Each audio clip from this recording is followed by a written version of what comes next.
overcoming objections, answering questions, follow-up, and closing new clients. You know, when it comes to objections, excuses, and avoidances, well, here's how to address them when they are coming from your clients. Anytime someone's at the crossroads of making a decision, there are several factors going through their mind. It's natural for potential clients and customers to want to know more about something before they buy it. Being able to answer and anticipate their questions is part of the selling process. Knowing as many possible objections, questions, and hesitations that might come up when selling your coaching products and services will certainly help you score more yeses than nos. So let's take a look at what your client might be thinking when you ask them the magical question, "Are you ready to sign up for coaching?" Or the more personal approach, "Would you like me to be your coach?" But why do we even have to ask if they want to sign up in the first place? I'm kidding, but not really. Why do you have to ask them? You know, do rock stars really have to ask or convince their fans to buy tickets for their shows? Or are their fans just so terribly excited to take part in the experience of what they get out of going to a concert that shows sell out in hours, not weeks or months? Your client should be so excited to work with you, excited at what they'll gain, excited about crossing that finish line with your help, that asking the question, "Would you like to sign up for coaching?" is more a formality or bridge to the next phase of working with a client than a necessity, such as you, the coach. "So, would you like to work with me to help you fill in the blank, achieve a goal, overcome something?" The client says, "Absolutely. I'm anxious to get started. You don't even have to ask." So then, what's really behind most objections? Well, to put it plainly, fear of change. Fear of change is probably the #1 reason why clients toss up most objections.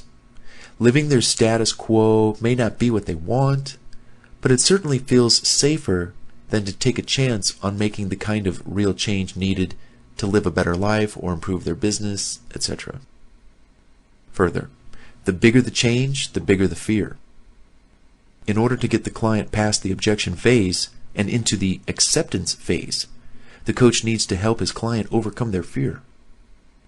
The best method is to present an offer so attractive that the prospect's fear of missing out becomes greater than their fear of change and leaving their status quo behind.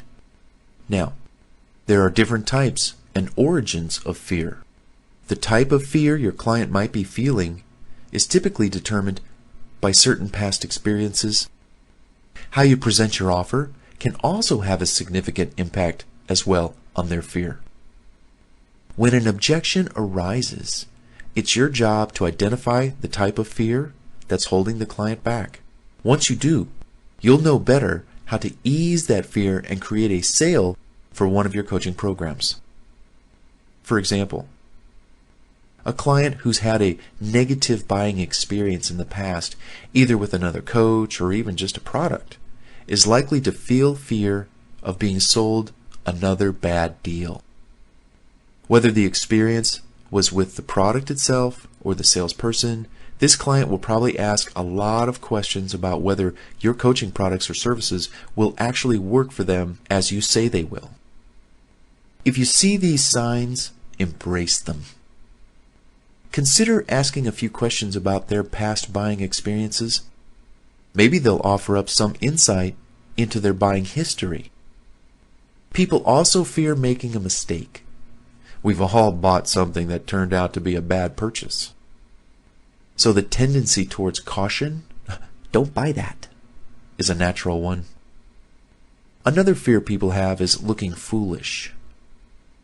Whether it's feeling weird about hiring a coach, working with a coach, the coaching structure itself, or looking strange to others if they ask, "Why are you working with that person?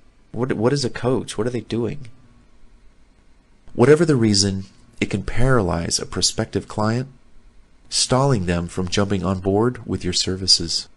Getting your client to discuss this fear is a big step towards easing it. Once you know exactly what happened, you're better able to show him or her exactly why that's not going to be a concern working with you or purchasing your coaching services. Seriously though, what is an objection? Really? We should never look at objections as, "No, I'm not interested in what you have to offer." Instead, interpret them as meaning, "I'd like to say yes, but I just don't have enough information or inspiration to make myself commit to what you have to offer me. You haven't done a good enough job at addressing my concerns, priorities, or questions. Please help me, because I'd like to say yes, sign me up." Now, isn't that a better way to look at objections? When you hear an objection, you know it's really just an opportunity for you to answer a question, address a concern, or be more clear in the value you bring to the client with your offer. On that note, let's take a look at 10 of the most popular objections you might hear when it comes to offering your coaching products and services to others in order to improve your chances at moving them into the next level in the selling process.